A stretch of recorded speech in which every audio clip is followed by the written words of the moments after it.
Dubai के वली-ए-अहद शहजादा शेख खालिद बिन मोहम्मद बिन Zaid Al Nahyan अचानक दौरे पर चीन पहुंच गए हैं। इस नाजुक वक्त में जब पाकिस्तानी फौज सऊदी अरब में है, अमेरिका ईरानी समंदरों की घेराबंदी कर रहा है ताकि ईरान पर दबाव बढ़ाया जा सके, और पाकिस्तान 2 हफ्तों की जो जंगबंदी करवा चुका था उसका वक्त भी अब ख़त्म होता जा रहा है और वक्त दरअसल रेत की तरह हाथ से फिसलता जा रहा है। ज़रा आप दुबई के इस खेल को या फिर इस बेचैनी को समझिए कि असल में ये सब क्या हो रहा है। दुबई के इस दौरे से क्या अटकलें लगाई जा रही हैं। पाकिस्तान को नाराज़ करने के आफ्टर शॉक्स दुबई को शायद अब महसूस होना शुरू हो गए हैं, क्योंकि नाजरीन ज़रा आप कड़ियाँ मिलाइए तो आप सब कुछ समझ जाएंगे कि जहां दुबई की ईरान के हाथों इतनी रगड़ाई हुई है, वहां इस वक्त ये दौरा असल में किस लिए हो सकता है। लेकिन नाजरीन, वीडियो में आगे बढ़ने से पहले अपील करूंगा कि हमारे चैनल को भरपूर तरीके से सपोर्ट करने के लिए इसे सब्सक्राइब जल्दी से कर दें और बेल आइकॉन भी दबा दें,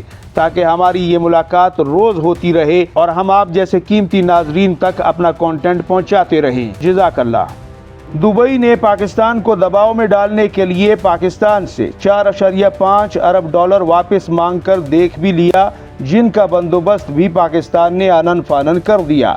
दुबई को पाकिस्तान के खिलाफ देखकर अंधभक्तों का 2.5 फुट का वजीर खारजा जयशंकर का हंगामी दौरा जो ये तासुर देने के लिए था, उन्होंने दुबई का किया कि जनाब भारत और दुबई तो अब साथ साथ हैं। अब यहाँ से असल खेल शुरू होता है, असल कहानी की शुरुआत होती है जिसको हम समझते हैं। पाकिस्तान वहाँ सऊदी अरब में मौजूद है और दिफाई माहिरीन का ख्याल है कि पाकिस्तान अगर खुदा न खास्ता दोबारा जंग शुरू होती है तो सऊदी अरब के लिए कोई ना कोई रास्ता तो निकाल लेगा, बल्कि निकाल चुका है, जिसमें ईरान का भी भला होगा और सऊदी अरब का भी। वैसे भी ईरान बार बार दोहराता रहा है कि सऊदी अरब पर होने वाले ज़्यादातर हमलों में मेरा कोई हाथ नहीं, लेकिन जैसे जैसे जंगबंदी का वक्त निकलता जा रहा है और ख़त्म होता जा रहा है, दुबई के आला हुक्काम का रंग भी पीला पड़ना शुरू हो गया है कि अब इसके बाद क्या होने जा रहा है। पाकिस्तान ने भी पोजीशन क्लियर कर दी। हम तो समझ रहे थे कि यहाँ जंगबंदी हो जाएगी और मामला साफ,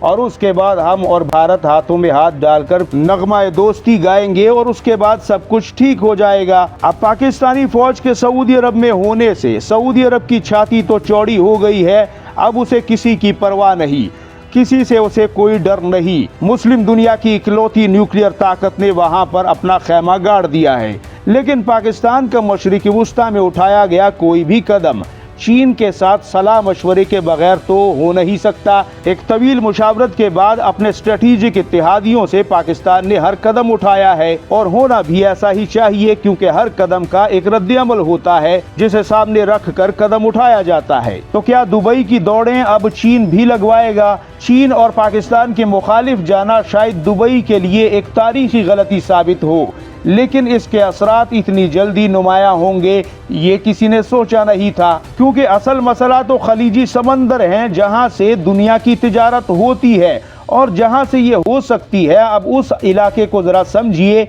उसके पहले पॉइंट में आता है अबनाए हरमज़, जिस पर ईरान बैठा है और ईरान ने उसे बंद कर रखा है। उसके आगे आता है गल्फ ऑफ ओमान, जो कि उसके सिरे पर मौजूद है, और दूसरी जानिब गवादर जो कि उसके दूसरे सिरे पर मौजूद है। यानी खलीजी समंदरों का दरवाज़ा ओमान और पाकिस्तान के हाथों में है। अब गवादर वो पॉइंट है, वो जगह है जहां पर चीन जैसी बड़ी ताकत की 20,000 अरब डॉलर की मईशत की असल रूह अगर कोई मानी जाती है तो वो गवादर है, जहां चीन पूरी दुनिया से तिजारती राहदारियां इकट्ठी करके BRI प्रोजेक्ट के जरिए इसी गवादर से जोड़ेगा, और यही उन तमाम राहदारियों का सिरा है जो कि 100 से ज़्यादा मुमालिक से वो राहदारियाँ पहुँचेंगी यहाँ पे, यानी सारे रेलवे ट्रैक्स और सारे ज़मीनी रास्ते। अब पाकिस्तान के मुतल्लिक कहा जा रहा है कि वो दुबई की बंदरगाहों पर तिजारती जहाज़ों को गवादर की तरफ मोड़ रहा है, यानी यही एक मौका है। ईरान जब तक ठुकाई कर रहा है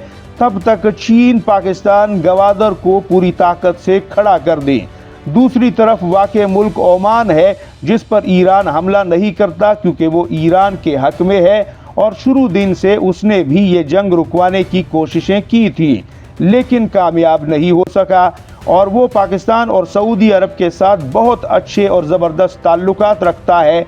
यहाँ तक कि ये गवादर जहाँ पर अब सी पैक बनने जा रहा है, ये कभी ओमान का हुआ करता था जो उसने पाकिस्तान को दे दिया था। अब जरा इस दौरे को देखिए, दुबई के वली अहद का चीन का दौरा, वो भी ऐसे हालात में जब दुबई को इतनी बड़ी आजमाइश का सामना है। इसने कई एक सवाल खड़े कर दिए हैं।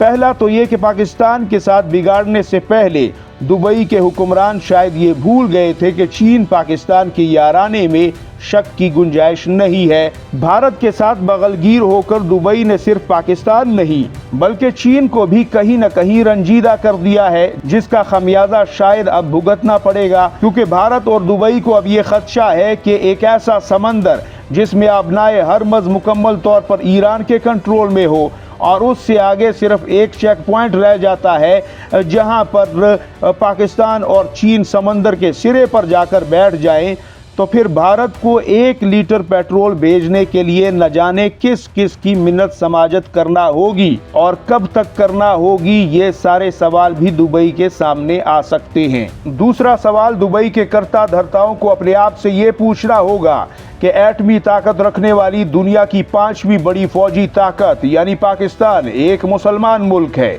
वो सऊदी अरब के लिए या फिर यूं कहिए मक्का मुकरमा और मदीनतुन नबी के लिए मर मिटने का जज्बा और वादा आज से नहीं बल्कि 1947 से रखते हैं।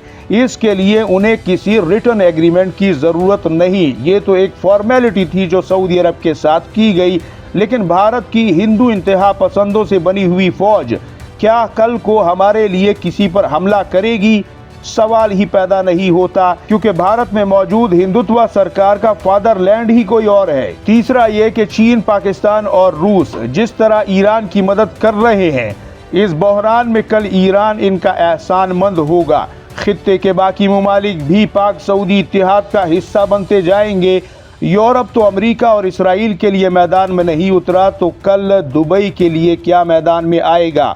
क्या एक कमज़ोर दुबई को पाकिस्तान, सऊदी अरब, ओमान, ईरान, चीन और रूस और बाकी मुसलमान ममालिक क्या वो अहमियत कभी देंगे जो उसे कभी दिया करते थे? लिहाजा माहिरीन के नज़दीक पाकिस्तान से नाराज़गी और चीन की नाराज़गी के लिए अब Dubai damage control mission start कर चुका है।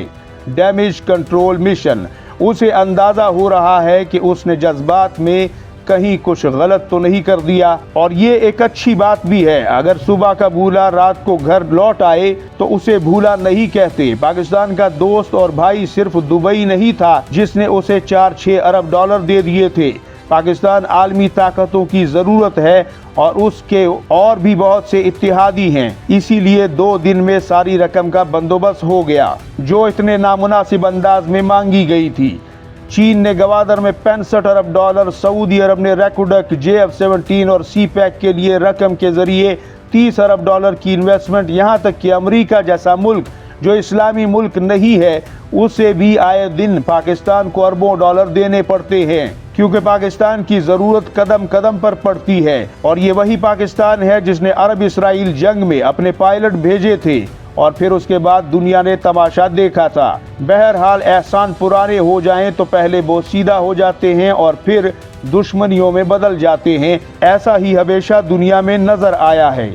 ईरान और सऊदी अरब दोनों से दुबई के क्या हालात और ताल्लुकात हैं आप देख रहे हैं। ये दोनों सिर्फ पाकिस्तान की बात सुनते हैं, ये भी दुबई ने देख लिया इस्लामाबाद में। और भारत तो वो मुल्क है जो ईरान का भी नहीं हो सका, जिसने उसे सस्ता तेल सारी जिंदगी दिया और चाबहार बंदरगाह भी उसे दे दी थी। तो दुबई का क्या बनेगा? क्योंकि भारतीय अंधभक्तों के 30 लाख लोग दुबई में मजदूरी करते हैं और करोड़ों भारतीयों का पेट भरते हैं। बस इसी लालच में भारत सरकार चापलूस बनी हुई है। शायद इसी तरह उन्होंने किसी जमाने में बांग्लादेश को भी गलत रास्ते पर चलाया था। हम दुआ करते हैं कि दुबई पाकिस्तान का भाई है, पाकिस्तान का दोस्त है और उसे जितनी जल्दी हो सके राह रास्त पर लाने के लिए अल्लाह ताला हिदायत करे और उसकी रहनुमाई फरमाए, ताकि दुबई एक अजीम ताकत बन सके और उम्मत मुस्लिमा का भी भला हो सके। आमीन। आप भी अपनी कीमती राय ज़रूर दें। आखिर दुबई के हुक्काम अब चीन के दौरे क्यों कर रहे हैं और दुबई को क्या करना चाहिए? आप क्या समझते हैं? आपकी कीमती राय का मुझे इंतजार रहेगा और चैनल को सब्सक्राइब करना ना भूलिएगा।